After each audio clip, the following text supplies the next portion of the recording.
front yard would spark a war with my HOA. To me, it wasn't just a piece of metal with a flag fluttering on top, it was a tribute to my late brother, a veteran who gave his life for this country. But to the HOA, it was a violation of community rules. What they didn't expect was that federal law stood on my side, and by the time I was finished with them, they'd wish they had never touched my flag. I've lived in my home for nearly 20 years. It's a quiet neighborhood, the kind where people wave when you pass by and kids still ride their bikes until dinner. My late brother, Michael, served 2 tours overseas before he was killed in action. In his honor, I put up a sturdy, modest flagpole in my front yard so the American flag could fly proudly every single day. It wasn't flashy. It wasn't noisy. It was just a quiet reminder of his sacrifice and of the values this country is supposed to stand for. Most of my neighbors loved it. Many even stopped by to tell me how beautiful it looked. Some of them were veterans too, and they'd salute the flag on their evening walks. It gave me comfort. But apparently, comfort isn't something the HOA cares much about. It started with a letter. A bland, typed-out notice with bold letters at the top, violation, unauthorized structure. I read it twice, thinking there had to be some mistake. My flagpole, they said, was not in harmony with community aesthetics and had to be removed within 14 days. I went straight to the HOA office. "This is a tribute to my brother," I told them, trying to keep my voice calm. "You can't just take that away." The board president, a stiff woman named Marlene, barely glanced up from her papers. "Rules are rules," she said flatly. "Flagpoles are prohibited. You can use one of those small mounts attached to the house if you wish, but the freestanding pole must go." "It's not just a decoration," I argued. "It's a memorial."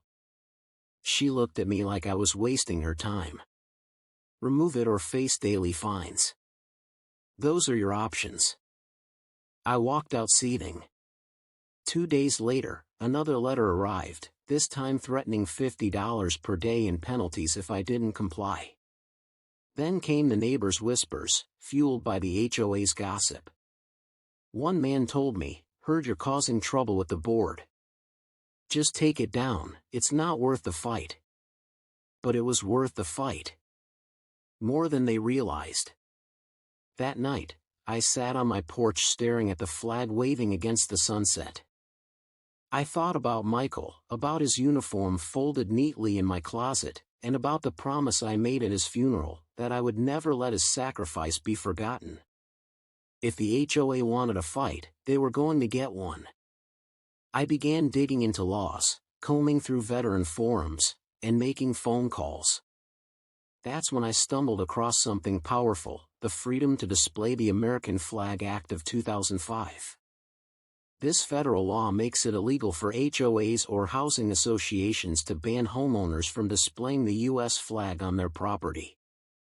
They can set reasonable restrictions on things like safety or placement, but they can't outright prohibit it. My pulse quickened. They thought they had me cornered, but in reality, I was holding the winning card all along. I drafted a formal letter citing the federal act, complete with references and case examples. I included a copy of the law itself, highlighted and underlined. Then I ended it with a simple line: "If this board continues to pursue fines or removal of my flagpole, I will have no choice but to seek legal remedy and media attention. Consider this your final warning." I hand-delivered the letter to the HOA office. Marlene's jaw tightened as she read it. "You think some internet printout is going to scare us?" she said. "No," I replied calmly. "But federal law will."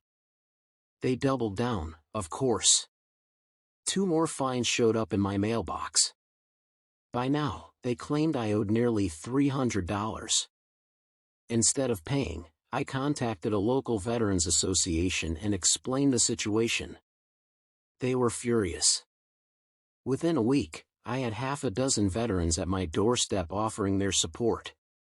One of them even had a lawyer who specialized in HOA disputes. Together, we prepared a case. The lawyer fired off an official notice citing the federal act and warning that if the HOA didn't rescind the fines immediately, they'd be facing a lawsuit for violating federal law and veterans' rights.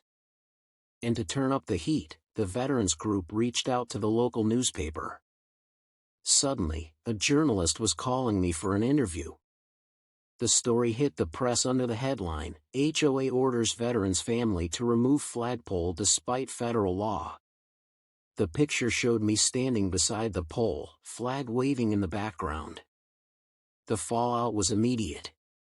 Neighbors who had once stayed quiet now showed up at HOA meetings demanding answers. Veterans from surrounding towns sent letters of outrage. Even the mayor's office chimed in, calling the HOA's actions un-American. At the next board meeting, the room was packed. Marlene tried to keep order, but the crowd was against her. "This is a disgrace," one neighbor shouted. "You owe him an apology," another yelled. Finally, Marlene stood up, red-faced, and announced that the HOA would drop all fines and make an exception for my flagpole. I stood slowly, my voice steady. "It's not an exception," I said. "It's the law.